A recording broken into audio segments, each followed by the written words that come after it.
Good day, ladies and gentlemen. Welcome to the Ministry of Tourism special interview program, Tourism One-on-One, where we explore topical issues affecting the tourism sector as we tackle the COVID-19 pandemic. I'm Kingsley Roberts, your host, and with me today is Director of the Jamaica Center of Tourism Innovation, Ms. Carol Rose Brown. Good day, Ms. Brown. Good afternoon.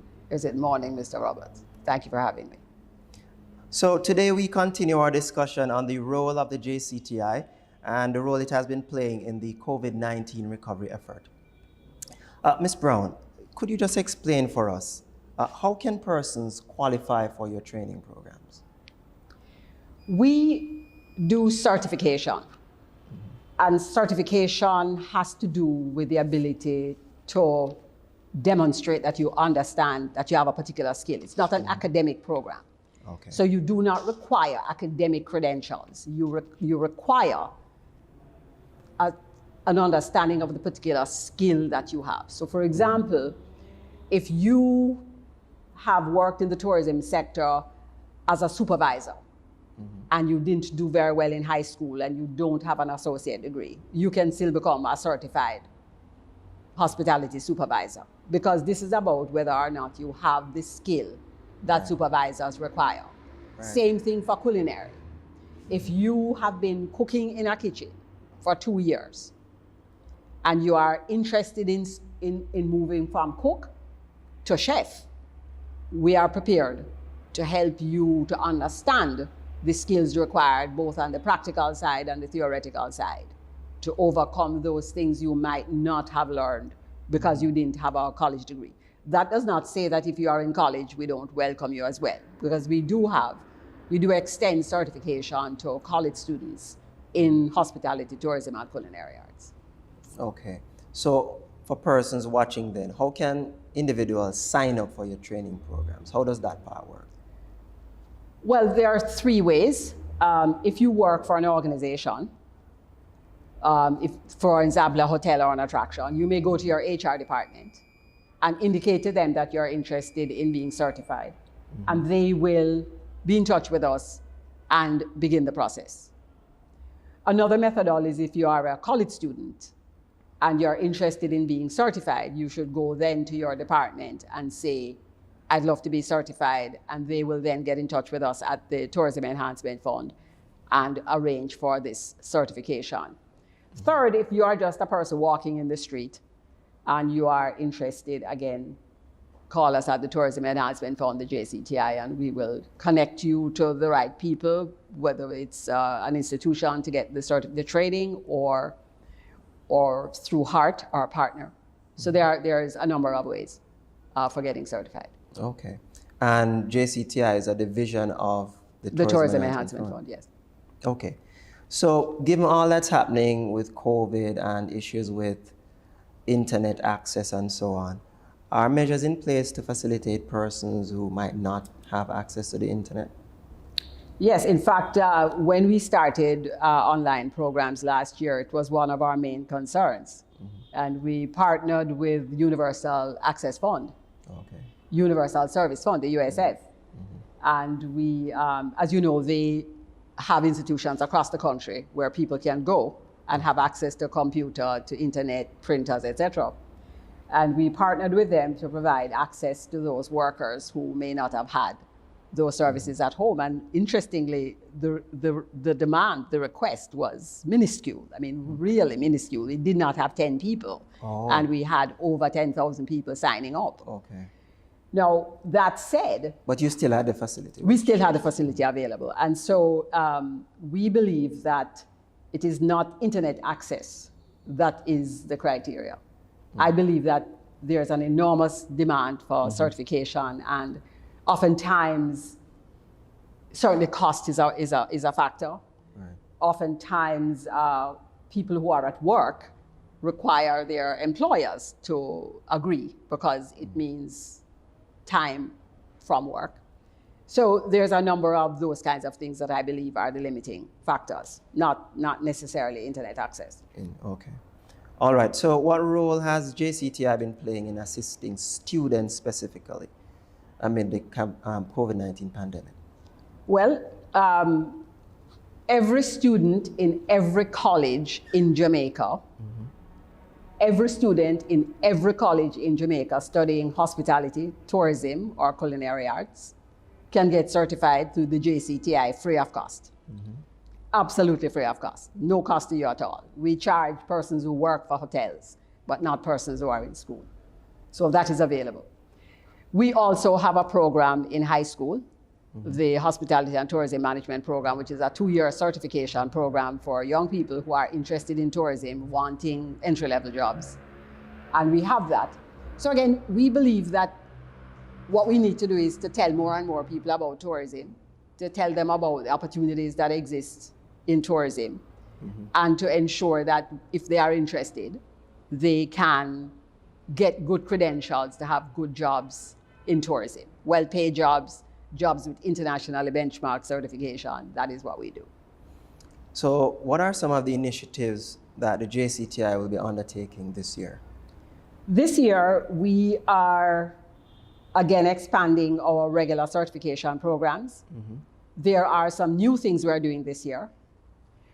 We are tasked with offering online certification to the region. The minister feels that that tourism is the business of the region, and we have this facility, we have these relationships with the American Hotel and Lodging Educational Institute as well as the ACF, that we should offer these services to the region. So we're in the process of sorting that out.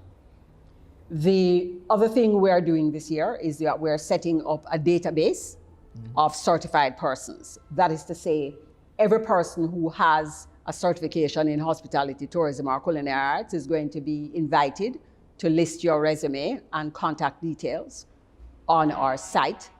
It will be available to all persons who are hiring to come and look to see whether or not there is somebody available. We're also going to be working closely with our Ministry of Tourism and the Ministry of Labor, because persons who then come to us to say we need a supervisor, we need a this, will be asked to go to look at the database before coming to us to make the request. So in terms of new things, those are two of the new things. Another new thing we're doing this year is that we are tasked with providing certification for the owners and operators of Airbnb facilities. So that is to get underway. And if I might add, finally, we have been successful in moving culinary art certification online. We have now figured out how to do that. So that is online. And we have done it with one population and got about 85% passes. So we are confident that our model works. So that's what we're doing this year. So how does that work, moving that online? Explain for us, for the viewers. The theoretical part is fairly straightforward. Yeah. And for the practical exam, what we have done is persuaded our partners to make their kitchens available on a schedule. So for example, you have a top end of the number of people who may be in this kitchen at a time. Right. So when you're in school, if you're a student, your college tutor is going to be asked to ensure that you have a number of practice hours. You need to do this list of things in the kitchen and practice this list of things. And if you are a worker and you can't do the practice in your hotel, we will ask one of our institutions to accommodate you. So it's worked. We did it for about 38 candidates between November and March this year. And as I said, we had 85% success rate at exams April, May. So we're pretty happy with that. Okay. Talk to us about the certification of Airbnb. You know, you couldn't just say that and just slide like that.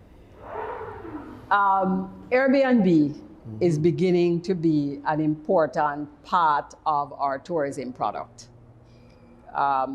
They came to us, they were interested in finding out if we could help them understand more about improving the delivery of their services. Right. And they were particularly interested in how they would interview a cook, for example. What were they looking for? How are they going to manage their laundry facilities? How are they going to manage the decoration of rooms? So we have developed a course along with the American Hotel and Lodging Educational Institute for them, and we are also going to be offering them the Customer Service Gold, which is a basic customer service course we believe developed for tourism sector. So those 2 courses are available to them, and we are awaiting the first batch. So persons who operate Airbnb facilities can now come Call to us. you for Yes. training. Yes. Well, And that's certification. interesting. And certification. Yes.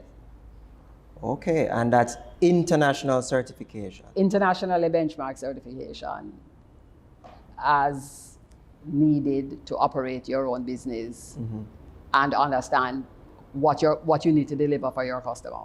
Right, and this is all free of cost. No, it's not free of cost. Don't be ridiculous. Tell us. No, please, just to be clear, only students in college can get certification from us free of cost. Okay. Other people have to pay. And the payment is really minuscule. We have a grid. If you are above 100 rooms, if you are above 50 rooms, if you are below 10 rooms. So it's manageable. It's manageable. It's a very manageable. I mean, you can have certified hospitality tourism, certified hospitality supervisor training for less than 6,000 Jamaican dollars. Okay. Which doesn't even cover the cost of the book, not to mention the tutor and the certification, the facilitation. So we believe that, again, this is our sector, and we are tasked in making these things happen. That's what we spend the money on. This is tourism dollars working for you.